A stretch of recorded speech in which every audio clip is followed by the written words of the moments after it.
Kenapa Inter tidak mengincar regista lainnya sebagai pengganti Aslani? Karena ternyata teman-teman, ini Gazeta mengabarkan bahwa Peter Susik dalam sesi latihan sudah mengambil hati Cifu, staff, dan para rekan lainnya. Susik dianggap sebagai complete midfielder yang bisa bermain sebagai Mezzala maupun regista.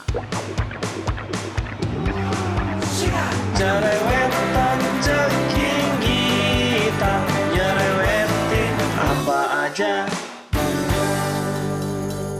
Teman-teman, yang sedang kalian saksikan saat ini adalah Cerewetin Inter. Apa kabar teman-teman semua? Semoga dalam keadaan sehat ya. Wah, kangen banget teman-teman, sudah lama tidak berjumpa. Hari ini gue mau cerewetin beberapa berita menarik dari tim kesayangan kita. Tentu saja terkait Mercato, ada persiapan Piala Dunia antar klub, dan terkait berita keuangan Inter. Kita mulai yang pertama dari Mercato teman-teman. Semakin menarik saja ya, karena memang Mercato di musim ini dimulai lebih cepat untuk menyesuaikan Piala Dunia antar klub. Kalau menurut Di Marzio teman-teman, jurnalis Sky Sport yang terkenal akan berita-berita Mercatonya, yang juga sudah dikonfirmasi oleh Marotta, bahwa Inter tidak akan menambah pemain dalam waktu dekat untuk ikut Piala Dunia antar klub. Marotta merasa bahwa skuad Inter saat ini sudah cukup kuat untuk mengarungi babak penyisihan, bahwa nanti akan ada pendaftaran jilid kedua ya ketika Piala Dunia antar klub memasuki fase knockout. Nah, disitulah Inter ada kemungkinan akan menambah atau merombak skuad dengan pemain-pemain baru. Akan tetapi yang pasti untuk babak penyisihan sudah tidak ada penambahan ya, sudah didaftarkan juga nama pemainnya. Nah, untuk Inter ada dua nama baru yang didaftarkan, yaitu Peter Susik yang sebetulnya udah direkrut sejak Mercato musim dingin yang lalu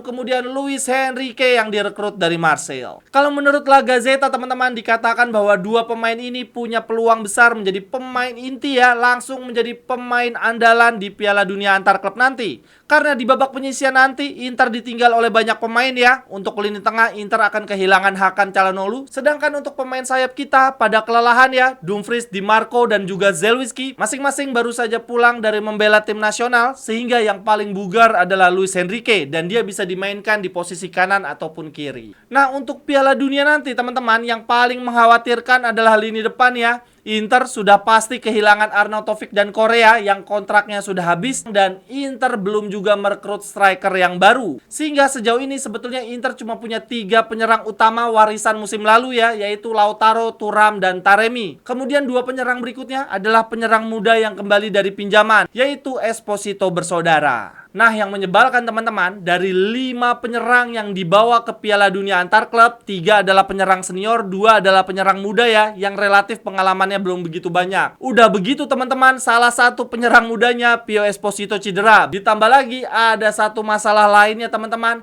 yaitu Taremi masih tertahan di negaranya ya, di Iran. Dia tidak bisa terbang ke Amerika karena situasi yang sedang tidak kondusif di Iran. Penerbangan ditutup. Ini berarti penyerang Inter yang ada di pemusatan latihan dan siap tampil cuma 3 ya, Lautaro, Thuram, dan Sebastiano Esposito. Untuk jadwal pertandingan Inter terdekat ada 18 Juni teman-teman, jam 8 pagi. Gila, ini lagi di kantor lagi. Kemudian ada 22 Juni jam 2 pagi dan 26 Juni jam 9 pagi. Oh ya, untuk Piala Dunia antar klub nanti Inter sudah mengenakan jersey yang baru ya, jersey musim depan, bukan jersey season 2024-2025. Ini sudah rilis jersey home and away, dan untuk pertama kalinya mungkin dari 5 tahun terakhir jersey Inter tidak ada patch, tidak ada emblem juara sama sekali, tidak ada emblem Scudetto atau setidaknya Coppa Italia. Sangat disayangkan. Ya, semoga kita bisa tampil baik dan impresif ya di bawah asuhan Cifu. Dan sejujurnya gue berharap Inter tetap tampil serius dan mengincar gelar juara.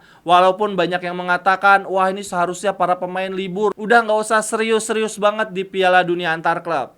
Tetapi kalau bagi gue pribadi, Piala Dunia antar klub ini adalah kesempatan kita untuk memperbaiki mood teman-teman. Kalau Piala Dunia antar klub ini kita mainnya jelek, gugur di babak penyisihan, bisa-bisa moodnya semakin hancur. Semoga Cifu memanfaatkan Piala Dunia antar klub ini untuk konsolidasi, untuk meracik strategi, tetapi tetap serius mengincar gelar juara supaya mood, supaya moral para pemain bisa kembali. Nah, sembari Piala Dunia antar klub babak penyisihan berjalan, aktivitas Mercato Inter Inter berlanjut ya teman-teman, dengan target utama bisa didaftarkan di Piala Dunia antar klub nanti ketika memasuki babak knockout. Untuk target Mercato di musim ini teman-teman, setelah mendatangkan 2 pemain baru ya, yaitu lini tengah ada Susic dan di wingback ada Henrique. Kemudian berikutnya Inter mengincar 1 back tengah sebagai permajaan De Vrij dan Acerbi, dan kemudian 2 penyerang sebagai pengganti Korea Arnautovic. Dan berhubung pelatih baru kita sebelumnya menangani Parma, jadinya selera dia ya Parma-Parma juga nih. Sama seperti Inzaghi ketika datang ke Inter, selera dia adalah Korea dan Acerbi ya untuk lini depan lini belakang. Nah ini Cifu juga ingin merekrut pemain depan dan pemain belakang Parma, Boni dan Leoni. Beberapa media mengatakan bahwa Leoni akan menjadi permajaan salah satu antara De Vrij dan Acerbi. Salah satunya tidak akan diperpanjang lalu digantikan oleh Leoni. Tetapi di beberapa pemberitaan akhir-akhir ini justru berbeda teman-teman.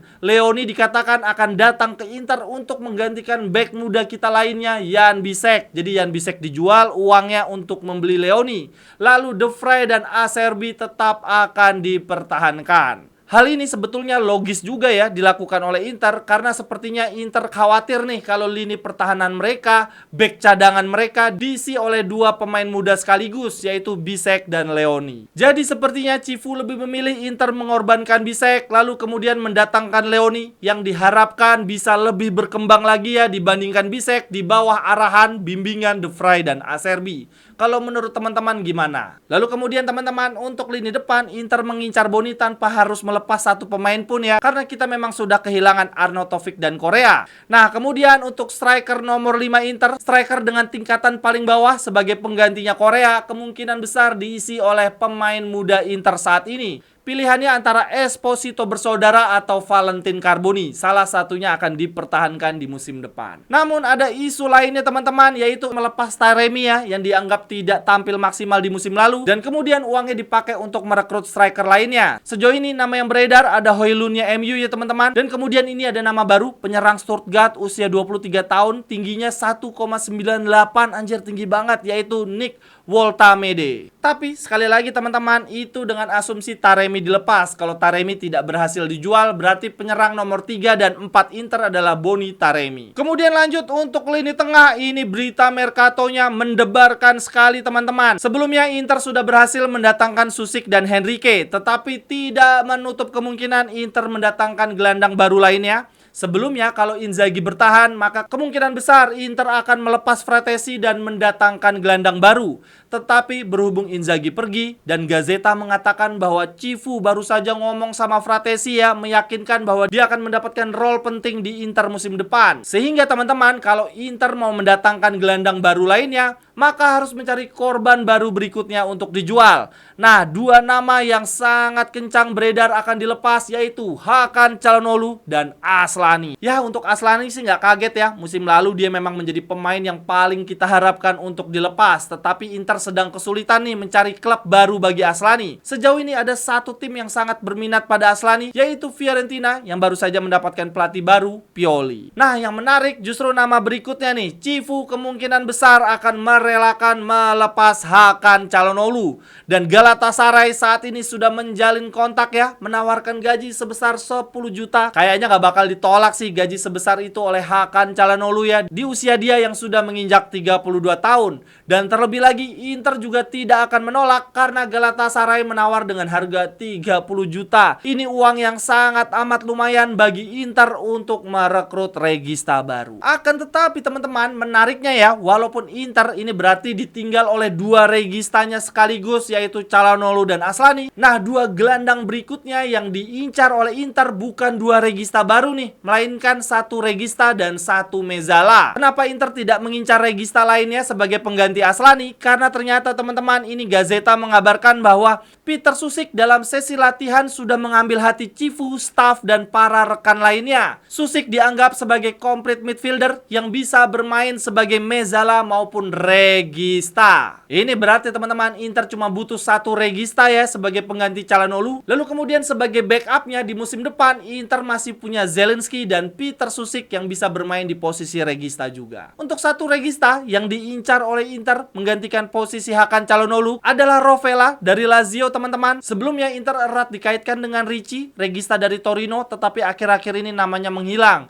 Inter justru erat dikaitkan dengan Rovella sebagai pengganti Hakan Calhanoglu. Nah, kemudian untuk satu pemain lainnya sebagai pengganti Aslani bukan regista, melainkan Mezzala teman-teman, yaitu Friendop dari Genoa. Jadi sekali lagi teman-teman, untuk Mercato ke depan yang patut kita tunggu adalah satu orang back, dalam hal ini adalah Leoni, dengan asumsi Bisek mungkin harus dijual terlebih dahulu. Lalu kemudian dua pemain gelandang dengan asumsi Calhanoglu dan Aslani dilepas. Sejauh ini nama yang hangat adalah Rovella dan Friendop. Dan kemudian 2 sampai dengan 3 penyerang baru sebagai pengganti Korea, Arnautovic dan asumsi Taremi dijual. Sejauh ini nama yang paling hangat dan mungkin akan menjadi pembelian terdekat Inter adalah penyerang Parma Boni. Dan kemudian kandidat lainnya adalah Højlund dan Nek Wotamede. Dan kemudian untuk penyerang nomor 5 adalah satu penyerang muda Akademi Inter. Lalu kemudian sebelum lanjut ke berita berikutnya, gue ingin berterima kasih ke kawan kita yang sudah memberikan support. Yang pertama dari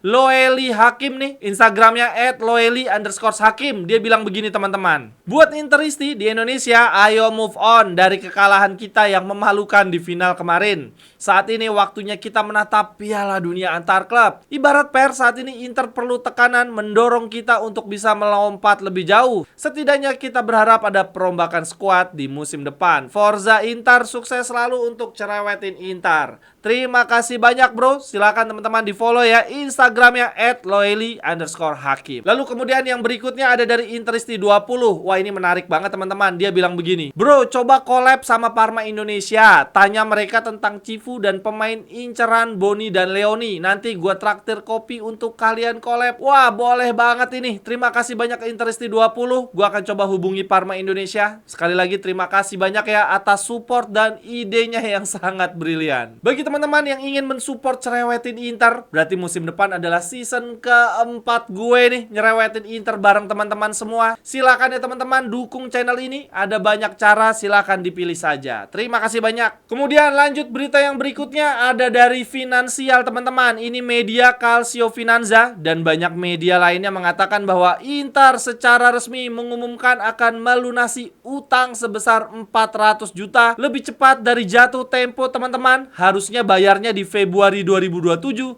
tetapi kemudian akan dilunasi di 26 Juni 2025. Pelunasan utang plus bunga berarti total 412 juta.